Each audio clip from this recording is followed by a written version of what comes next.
We chose to research alternatives to punishment because we noticed how ineffective it was in our schooling and wanted to learn ways to empower students. Punishment in schools has greatly changed over the past 50 years. In the 1950s, physical and verbal punishment was mainly used. The punishments were meant to scare students into not misbehaving again. However, these old school punishments were ineffective. Students were embarrassed, and these punishments didn't make them more willing to enter back into the classroom. Students are likely to internalize this punishment. When a child's classmate and their teachers label them as a bad kid, it reinforces the concept in their mind. Nowadays, schools are not supposed to use physical or verbal punishment and instead resort to detention and expulsion, which still has similar damaging effects to students. We feel that these punishments are ineffective, and it is necessary to create other approaches to deal with misbehavior in order to have a safe school environment. We went out to ask civilians these questions, and here are some of their answers. To some lunch, like a fundraiser lunch, they had 10, 11, 6th and 7th graders serving, and they were really polite. You know how you go to Taco Bell and McDonald's, they're nice, they're polite, most of them all the time. These guys are more polite than that. So, they know something about character building. It actually translates to the personality. Plus, apparently Sarah and Claire, you does too, because you guys are so nice. You did. I think it would be. I think it would be really good for them to have that break and get centered again. For my son, one of the things that really helped him, believe it or not, I had a hard time believing it, but it really did work, and that was taking that time away and just listening to the soothing music. Mm-hmm. He had his little headphones, and they would do that with him. He also had some learning disabilities, but they put him, aside in another area and just let him kind of mellow out, and that would help. So yeah, I think meditation would be excellent. I think first and foremost, the parents need to become involved, and I think it's a learning thing for the parents too. If I recall, when my kids were in school, I had one child that had some issues in that area, and me working directly with the teachers in solving those issues really made a difference, I think.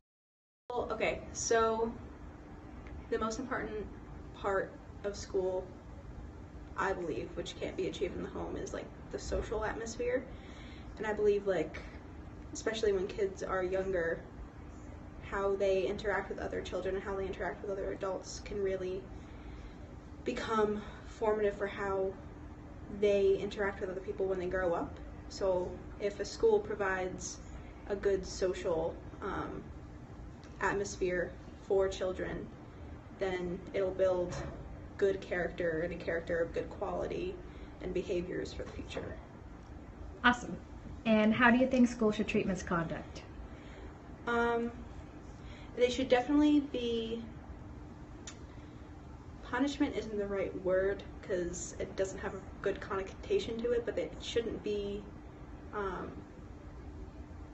justified just because they're children. They should have a course of action. So if a child misbehaves or if there is serious misconduct, action should be taken so the child will understand what he or she did wrong instead of just treating it as just a bad thing and never do it again. They need to understand what they're doing wrong. Yeah. Back in my time, it was very different from now. They used to pull the kids and put them in the back of the class. I think that everyone should get lots of attention to each child. I don't think they're being bad for a reason. They definitely need to be talked to. Maybe the school needs to talk to the parents more to see what's going on because something is obviously happening at home. Nowadays is different because I know the mom and dads have to work. They probably don't give their kids much attention as they need. My friend is a teacher too, and she talks about her problems with her kids/students. She gives them lots of attention and does like to focus and talk to the parents if they're doing badly.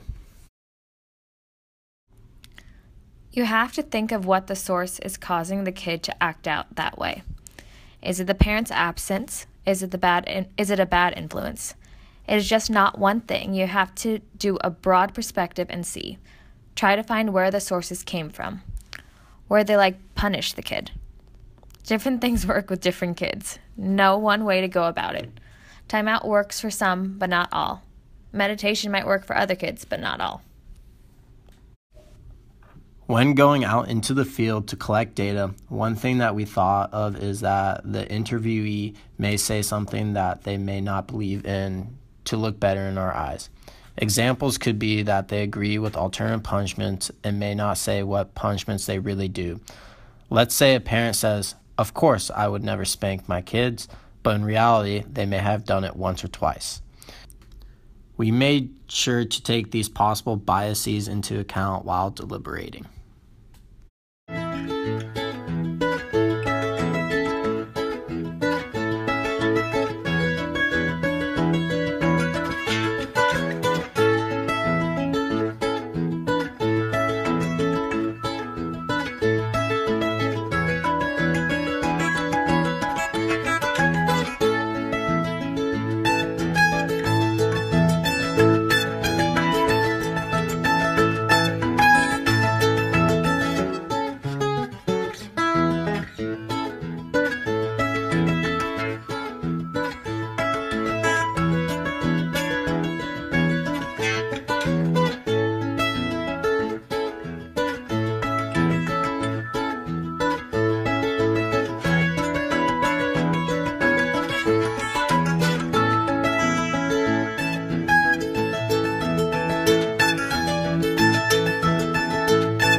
Schools should integrate character building into lesson work in order to foster a well-rounded classroom.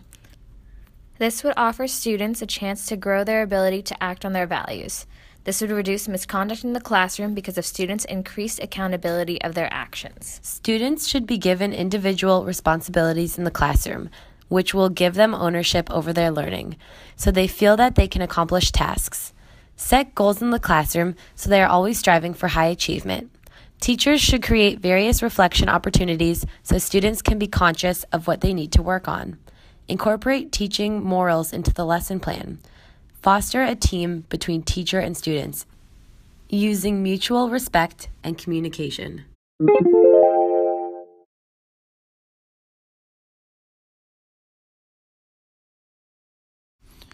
Teachers need to take into account other factors that may be affecting their students' work. This is more a holistic approach which will create a mutual understanding of their behavior. Teachers should be monitoring the classroom in order to gauge the day-to-day change in classroom dynamics.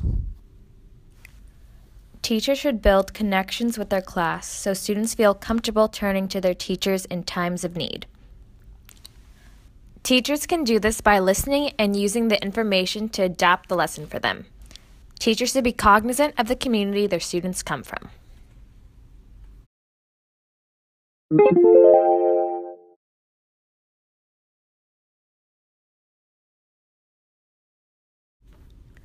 Punishments are not beneficial for improving student behavior.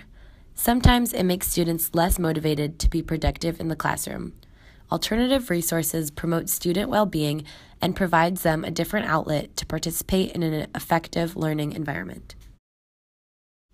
These alternatives should be personalized for each student and take into account what each child needs at the moment.